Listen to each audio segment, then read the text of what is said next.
Okay, so in today's class we'll continue with phase noise again. Okay. So before that,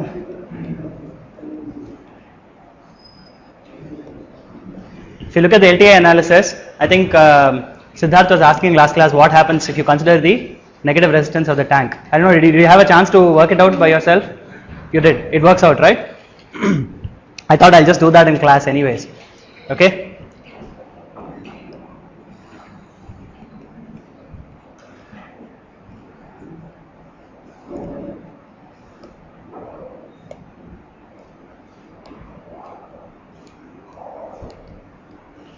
So let's say the negative resistance of the tank is some minus RA, okay, and the parallel resistance is RP of the tank.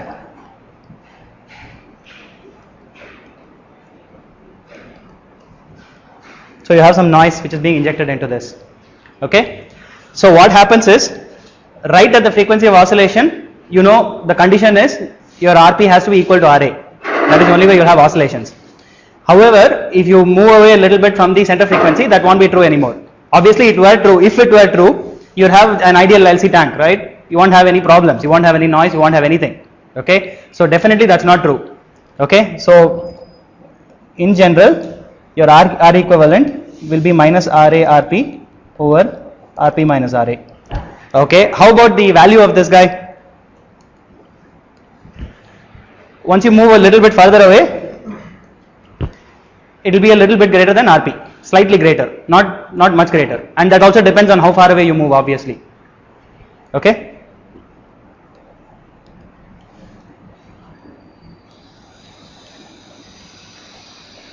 So this will be the value of the equivalent resistance, and it will be almost equal. So which means this will obviously be much greater than RP. Minus R is what it should be greater than RP. Yes. It's by design. Okay. At resonance, minus RA is going to be equal to RP, right? At any other point which is not at resonance, all the losses will not be compensated by the active circuit. So you cannot say it is RA and RP, right? The effective impedance is what will be. You should actually, so we covered this in class, one of the first VCO classes, which is when you have two resistors in parallel, if you want the negative resistance to be more prominent, it actually has to be less than the positive resistance. You can actually work it out yourself. You can check out the notes, right? But I understand. Yeah. What I'm trying to say is that you cannot say that RP is less. You have to say that effective impedance of that RLC combination is less. No, the effective impedance of the RLC combination is going to be positive. That you can say. Okay. For that to be positive, RA will have to be greater than RP, right? Isn't that right? Okay. So your R equivalent is going to be RA RP over RA minus RP, which is obviously much greater than RP, right? Because RA minus RP is very small.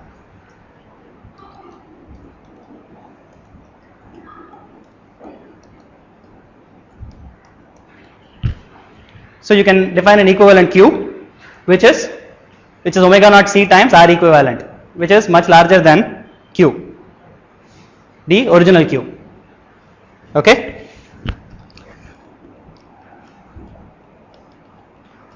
And again you can go through the same calculations which we did, except now you have G equivalent, which is 1 over R equivalent.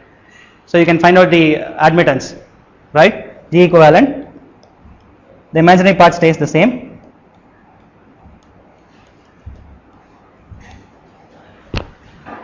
This one stays the same. Okay. Let me just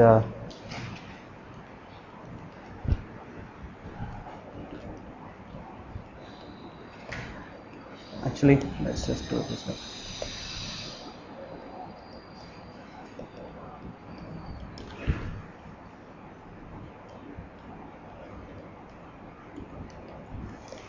So it's 1 over the admittance. Okay. This will end up being, you can just follow the same procedure what we did.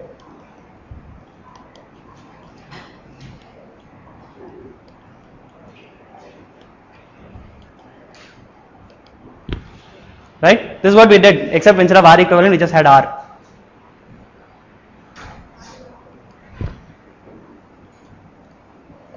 Okay, now you know your Q equivalent is much larger than your, is very large. Okay, so if you are sufficiently close in offsets, your Qs can be probably in several hundreds or thousands, your Q, equivalent Q.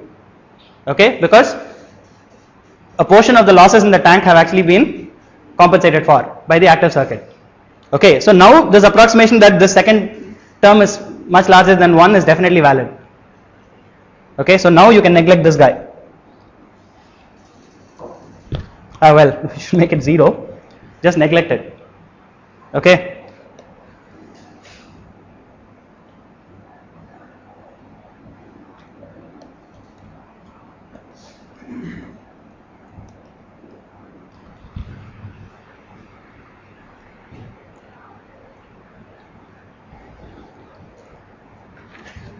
So, what is R equivalent by Q equivalent? Is it's the same as R over Q, right? Because your Q, oops, sorry.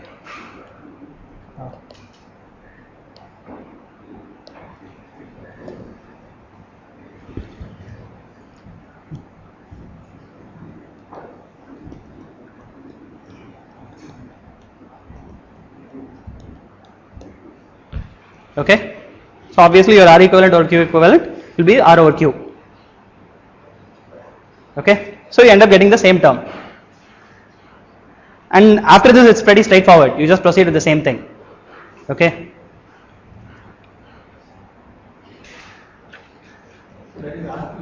Sorry, yes, RP. That should be RP.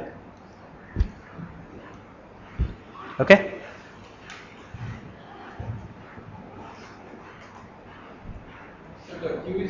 Equivalent Q is large irrespective of the frequency. Equivalent Q will, okay, so if you consider at the frequency of oscillation, obviously there is no, the effective resistance as if, effective Q is, looks as if it's actually infinite because you don't have any parallel resistance at the frequency of oscillation. If you move just a little bit away, your Qs will be much very high. Okay, so it will probably be in, yeah, you can calculate it out for a particular offset. Closer to The higher the Q, definitely. Okay.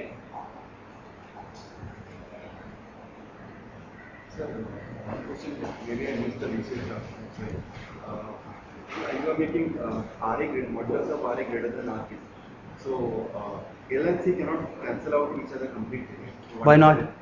If they cancel out completely, then you will have a negative resistance part and the amplitude will be constant. Amplitude is limited by the non-linearity. No. If RP is, are you talking about RA greater than RP? If RA is greater than RP, then the amplitude will actually fall.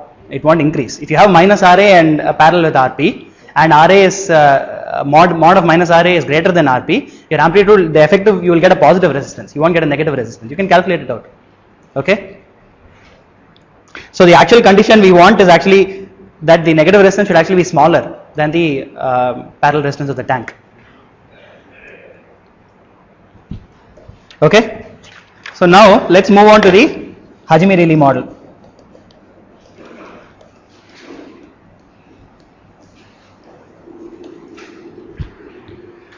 So we looked at this briefly last class. So the basic idea is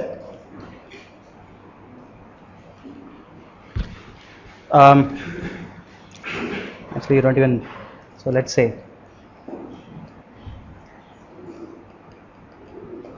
so what you do is you inject some noise into the tank. So let's say even take an LC tank, right? You're going to inject noise at different points and find out when the system is sensitive to noise, to create phase noise. Okay, and your T is your observation time. So you're starting observing the signal at a particular point, but your tau is your excitation time scale. Okay, so you have two variables here. One is T, other is tau.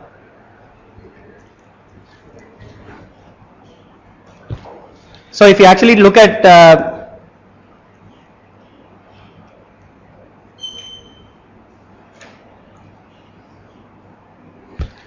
So if you actually look at some noise which is injected here, what happens? You will see some amplitude change, and then but the zero crossings will stay the same.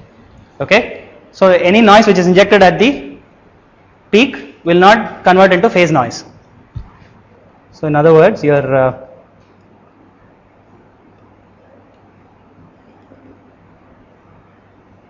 so this is your delta of t minus tau. So that's where you are injecting your noise. Okay. And similarly, inject something here, you get this, and the phase of the oscillator will change. So we know this. Okay. Now, so you're going to remember we talked about it being yes.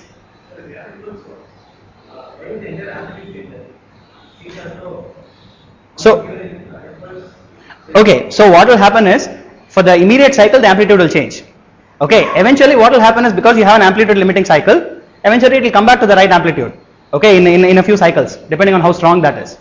Okay, so definitely if you have some AM noise, you know that that's going to be removed by your limiter. Okay, the point to note is that it never registers, the zero crossing doesn't change. Okay, so it won't change into phase noise. Okay, what you can do is you can take a look at, okay, how do you explain this better than the figure? Let's see. Which whole thing? Okay. Yeah, I mean, what you're talking about is like a DC extra charge into this. Yes, that could also happen, definitely. So, you're actually, let me see. Could it have a DC component? If you have a DC component, what will happen? Actually, I'm not sure. Let me think about it. Okay? Let me think about it. Sir, one more issue. Why are you considering only at the zero crossing? Even if the pulse is slightly like near zero crossing, it will change the. Yeah, so these are just the two extremes. These are just the two extremes. What you're going to do is, finally when you build the noise model, you're going to take into account noise injected at all times, because in reality noise is being injected into the tank at all times, definitely.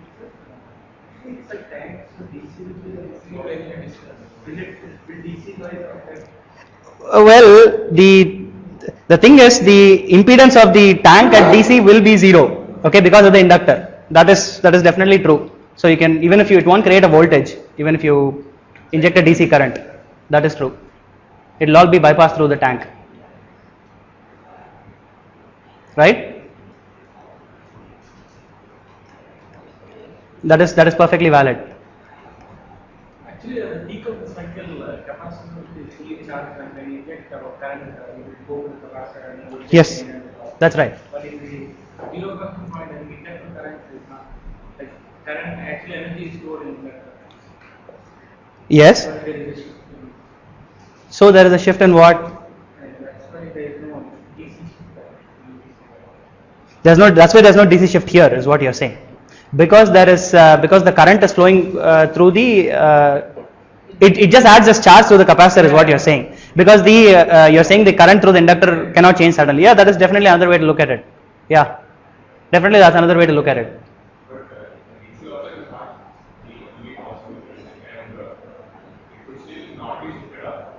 Okay. How can it happen? So what will happen is this, okay, you're right. So what will happen is even this side will be slightly smaller, but what you have to see is for the first, okay, I don't know how to, well, let me think about, if I see if I can explain it better. Okay, next class maybe I'll think about it a little bit more, see if I can explain it better. Okay, so since your signal is very small, your noise which is being injected into the system is very small, you can think of a impulse response. So it's still a linear system but a time variant system. Okay, so you'll have an impulse response which is dependent on tau, which is the point at which your noise is injected. Okay.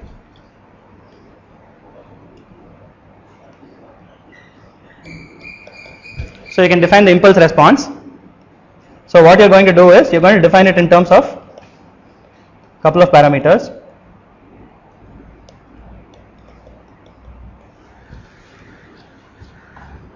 Okay.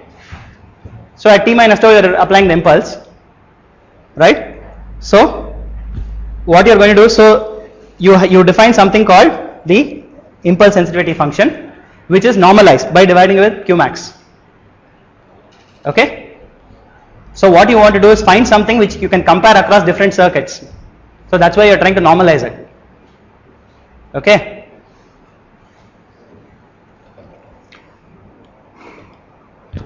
So your gamma is going to be dimensionless.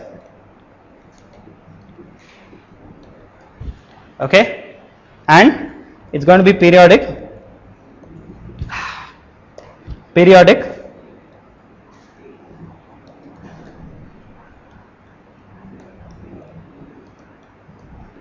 with period 2 pi, because it depends, you know, this, it follows the signal.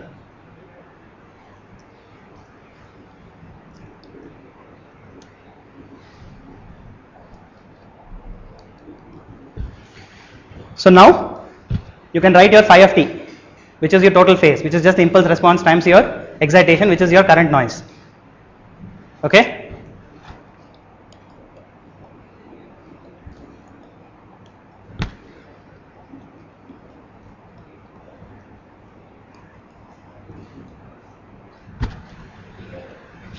So what you are doing is your noise current is being injected into the tank at all times. Okay. So what you are trying to do is to find the instantaneous phase at t. You are trying to calculate all the phase perturbations which has happened till time t. Okay. And for each noise, for each instance when the noise is injected, there is going to be a certain gamma. Okay. So you are just multiplying the gamma by the I of t and then integrating it from minus infinity to t. Okay.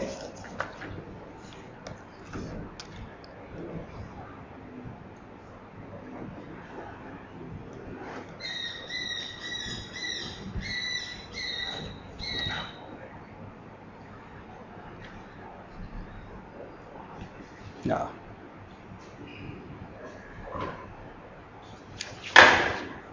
Okay.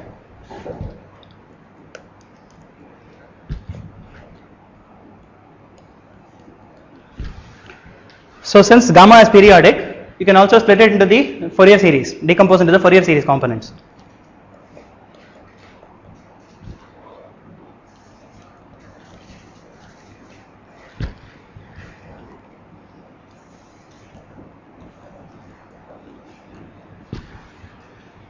Okay.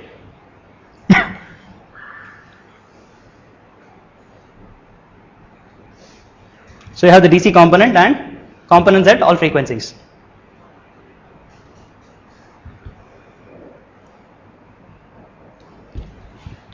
Okay. So we saw the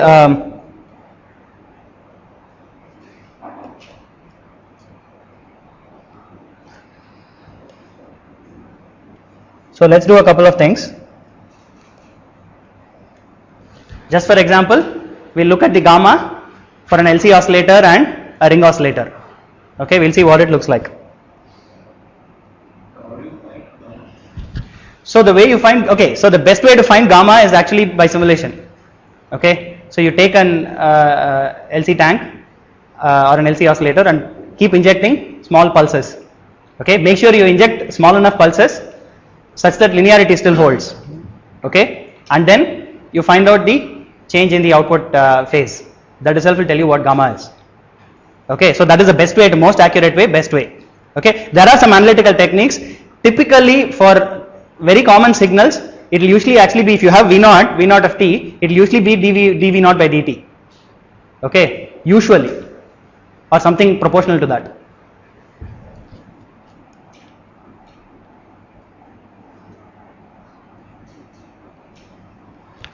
Okay.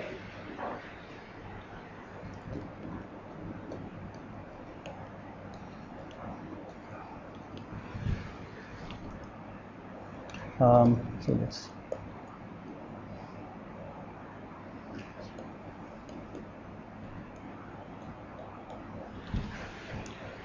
Okay, or let's just take cos omega naught. The amplitude, the proportionality factor doesn't matter. Okay, so if you do this, gamma happens to be minus sine omega naught t. Okay, which is as expected. At the peak, it is least sensitive. At the zero crossing, it's maximum, and so on. How about the ring oscillator? So you'll get pulses right at the zero crossings. It will look like that. Again, if you differentiate the waveform, you'll get pulses at the zero crossings or the rise and fall instants.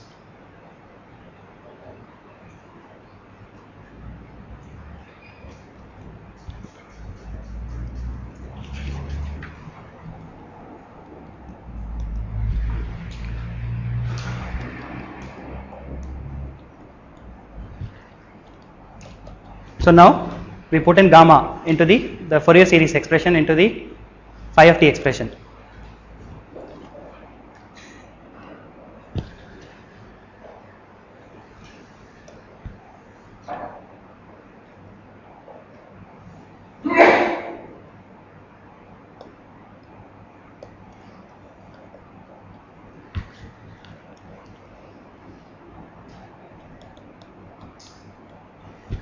That's your first term plus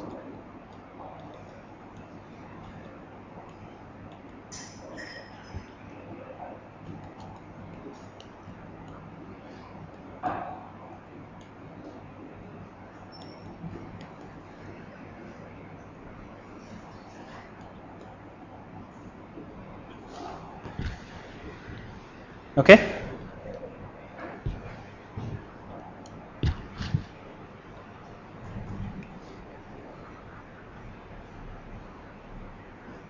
So this will be the expression for phi of t. Okay. Now let's, before we go on to simplify this, so let's see what will happen. So you take a VCO. So your output is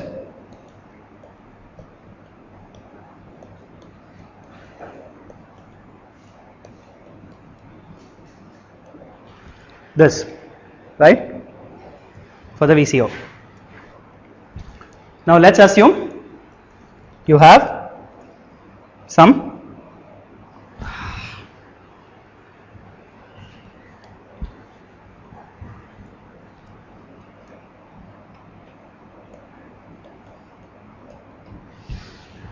okay. Ah, God. So this will give you, if you actually look at the output, right, you can show, so this is actually a very nonlinear process first of all, okay. So you can show that, you can look at Razavi section 3.2.2, that gives you an accurate expression for what the values are, but if you do this, you will get the sinusoid V0 cos omega naught t, but you will also get two equal side bands, okay.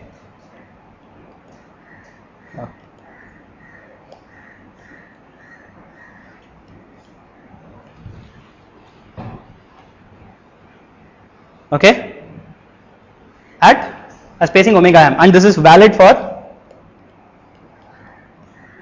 omega m which is much smaller than omega naught, okay. Okay, so now let's also see what will happen if there is some noise at an offset delta omega from a harmonic of your omega naught, okay, not just at omega naught, okay. So this is your I of t. So let us say this is being injected into the tank. What is phi of t? You can show that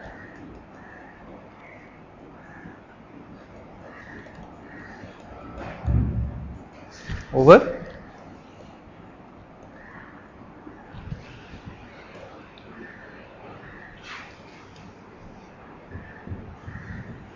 okay, so all you have to do is take this Im cos omega naught t, put into this expression, okay, when m that, okay, maybe let's call it a different different variable.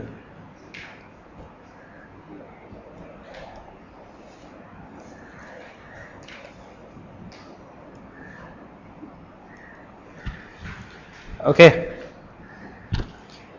so let's call it different variable k. So what will happen is, when k is not equal to m, this integral will give you a very small number, and when k is equal to m, it will give you this term. Okay, it will give you something which looks like this. Again, you'll have to make some approximations. Delta omega much smaller than omega naught and so on. Okay. So ik ck sin delta omega t by 2q max delta omega. Now what you're going to do? So this gives you the okay. First of all, what does this mean? Even though you're injecting noise at m omega naught plus delta omega, you're actually going to see that noise appearing at delta omega from omega naught itself. Okay.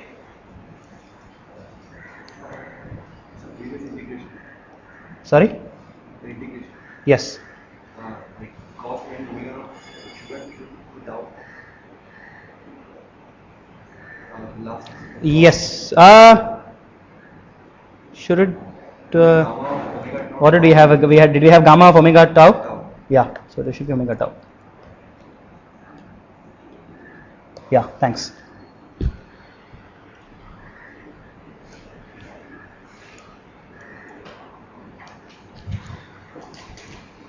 So what this means is, so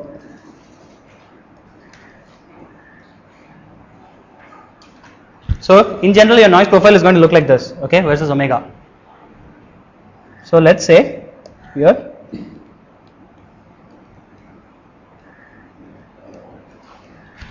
3 omega naught are here.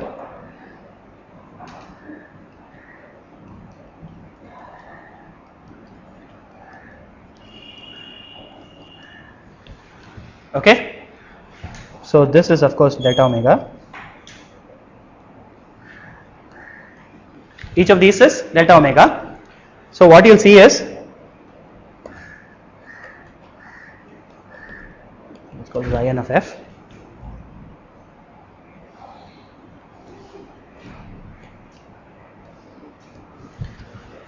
So if you'll just look at the part spectral density of phi,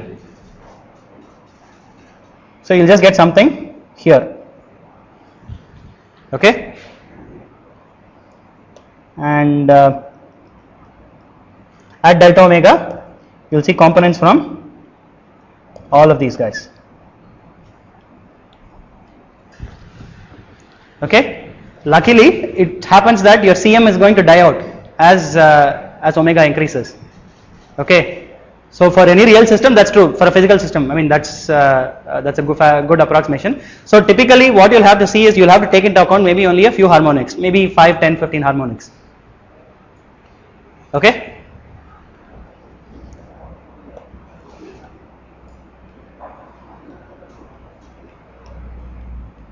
And then through phase modulation you will see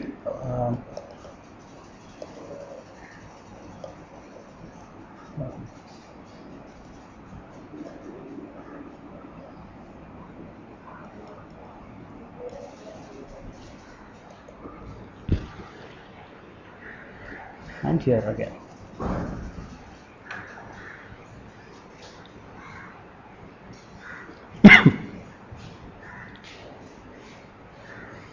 So obviously the one to go from here to here is V naught of t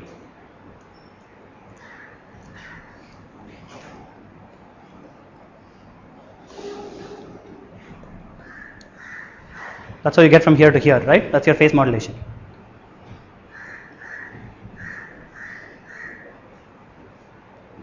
Okay. So now we are going to find your power side bands.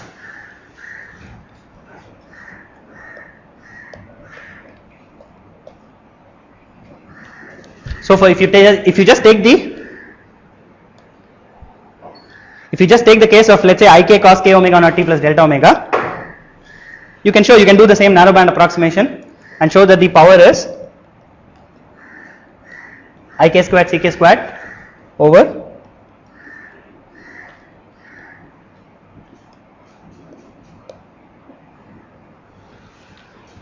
4 q max squared delta omega squared.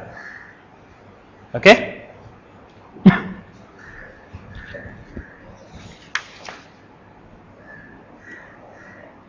So if you have a white noise source,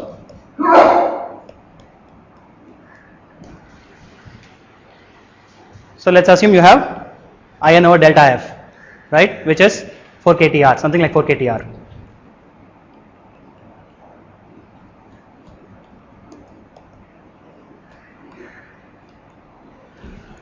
Actually the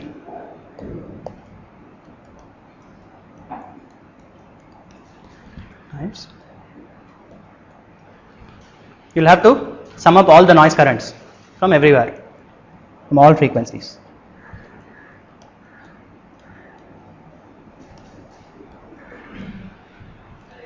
Okay.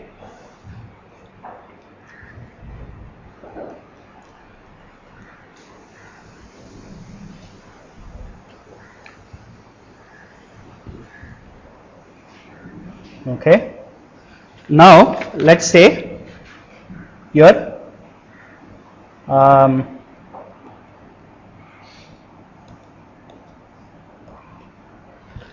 so remember Parseval's theorem, current in the, if you sum the modulus of all your Fourier series coefficients, that will be the same as the power in the signal, right? So if you do that for gamma, you can show that this is equal to 2 gamma RMS squared. Okay.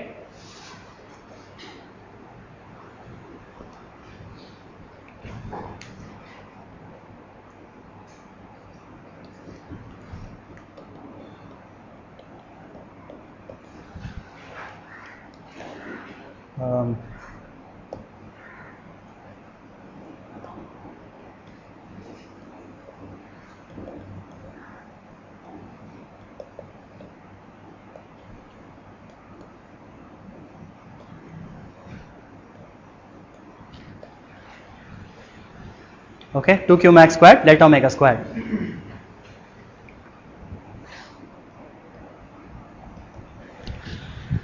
Q max is the maximum charge displacement across the tank, which is nothing but C times V peak. Okay. So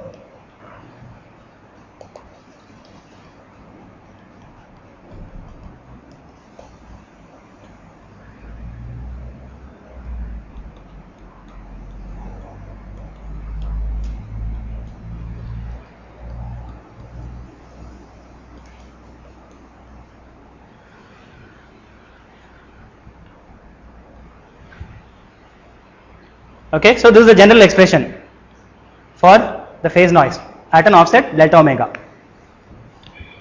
Okay. If you take an LC oscillator,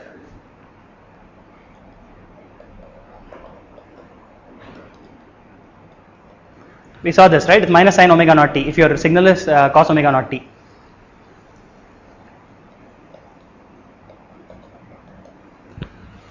So your gamma squared RMS is nothing but half. Okay.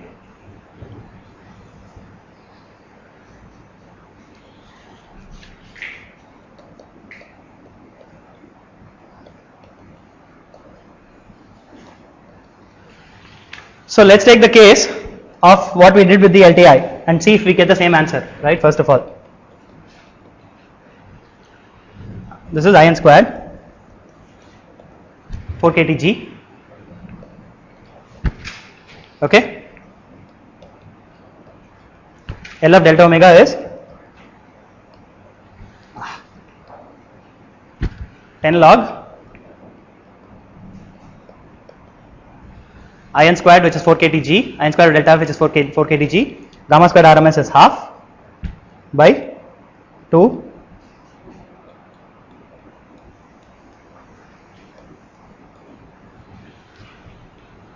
okay. The C times the V peak is nothing but root 2 V naught.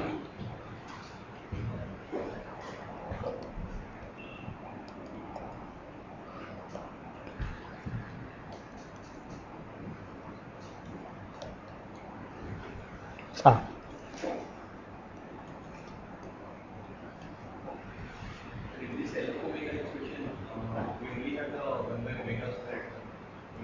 We'll come to it. We are actually coming to it. Okay, we are going to consider that next, because right now we are just considering the impulse response, the output noise due to a white noise source. So remember that we assume that In squared delta f is white in this case. Okay, we'll come to it next. Come to see what happens, when you have just flicker noise. And if you just go through the whole thing, remember the Leeson's model, we explained it in terms of the Q of the tank. So you can go ahead and do everything and show that it reduces to the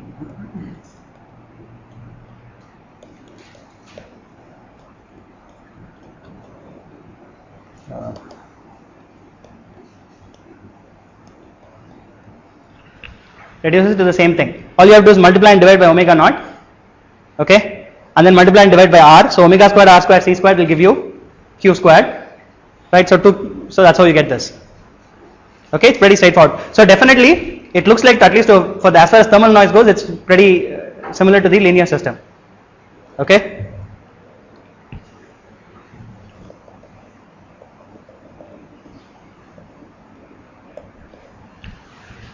Okay, so what happens when you have flicker noise?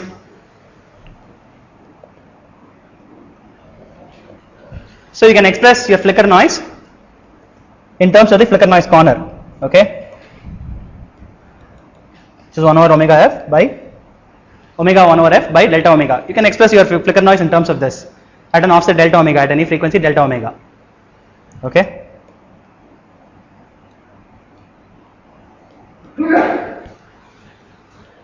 Okay, you can express it in terms of the, because you are going to assume in the log plot it's linear, right? You can express it in this form.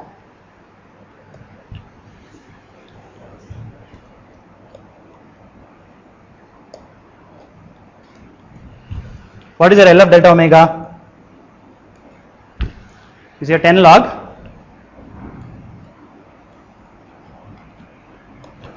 okay.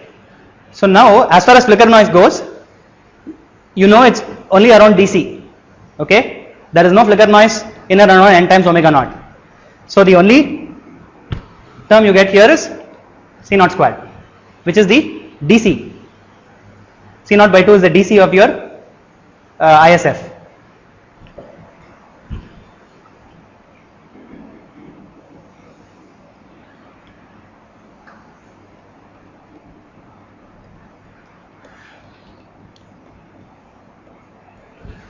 You get something like this.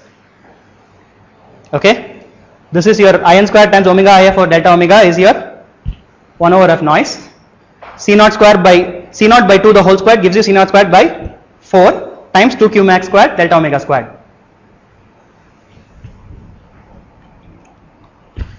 So of course now you get the 1 over delta omega cube term. So it predicts the existence of 1 over f noise. Okay. Let's see what it tells you about your 1 over f cube corner.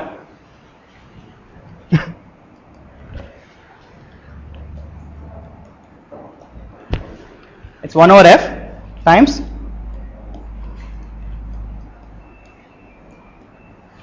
because you just need to find out the point where this becomes equivalent to your thermal noise, right? If you equate the two, it turns out to be something like this.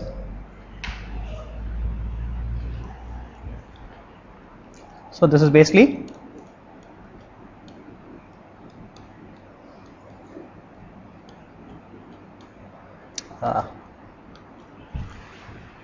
So it's basically omega 1 over f times gamma DC over gamma RMS the whole squared.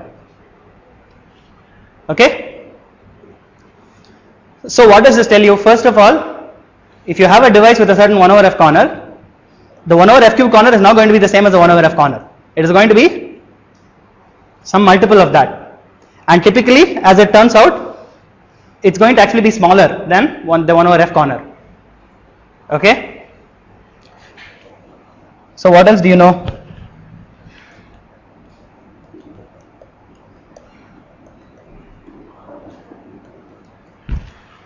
If you make gamma DC equals to 0, you can get a perfect, right? You'll get a very, very low 1 over f cube corner. That's what it means. So it gives you some design insight also. When is gamma DC equal to 0? It will happen. So of course, when you consider an ideal sinusoid, gamma DC is already 0. But if you take a real oscillator, you will have some finite rise time and fall time for your signals. And your gamma DC will become 0 when your rise time and fall time become exactly 0. Okay? Sorry, your rise time and fall time become exactly equal. Okay? No 1 by f. Yes, thank you. Yeah. Okay?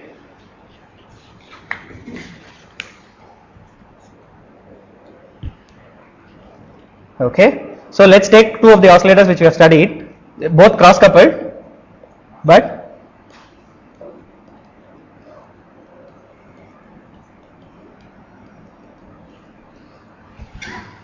so if you take this case, obviously the fall time is determined by the transistor. It pulls down, but pull up is through the inductor. Okay. So in general, your rise time and fall time are not going to be equal. Okay.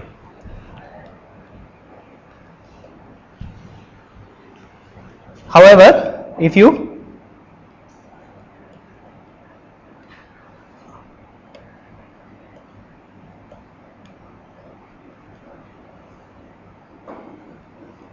go for this topology,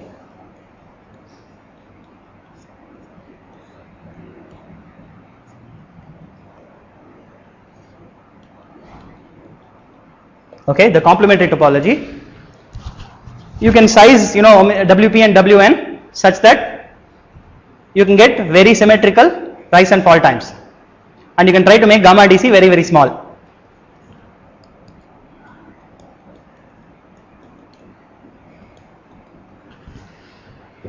Okay. So in general,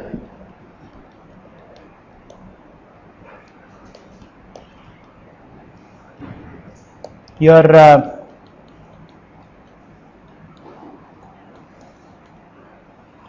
omega 1 over f cube corner for your complementary transistors, for your complementary VCO is going to be lower,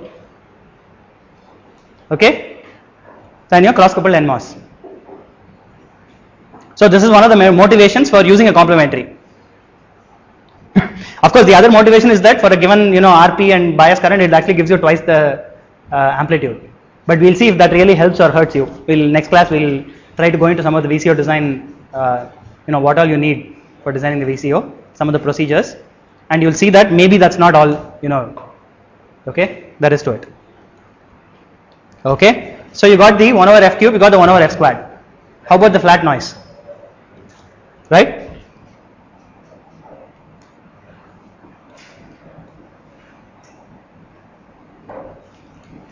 So what this actually predicts is something like this. Okay? And what you will see is typically if you don't have any other circuits, that is probably what will happen, because your tank is actually going to have a response which is 1 over delta omega squared forever, or at least till a point where that the small signal approximation is not valid anymore. Okay, so that is one thing which hurts you.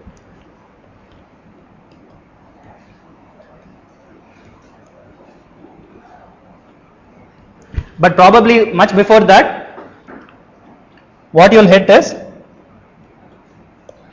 you will end up having to use some buffers to drive your external circuits.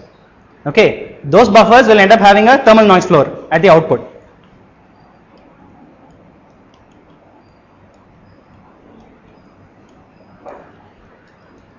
So it will be limited by that.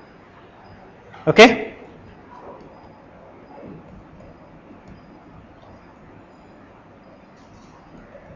And of course, finally, if you are trying to measure a VCO, let's say, even with buffers, even if your buffers are not limiting it, your measurement equipment will have an input noise floor. That could end up limiting your flat noise. Okay, but you'll usually, your measurement equipment are really good. So okay, so you'll usually hit the buffer much before you hit the measurement noise floor.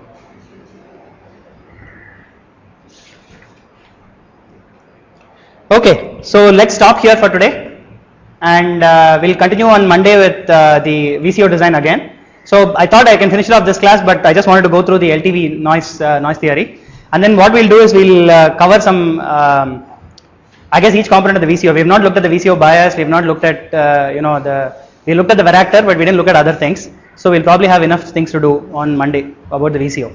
Okay, only after that we'll move on. Okay, and by the way, I haven't forgotten Debashish's question about the equipment.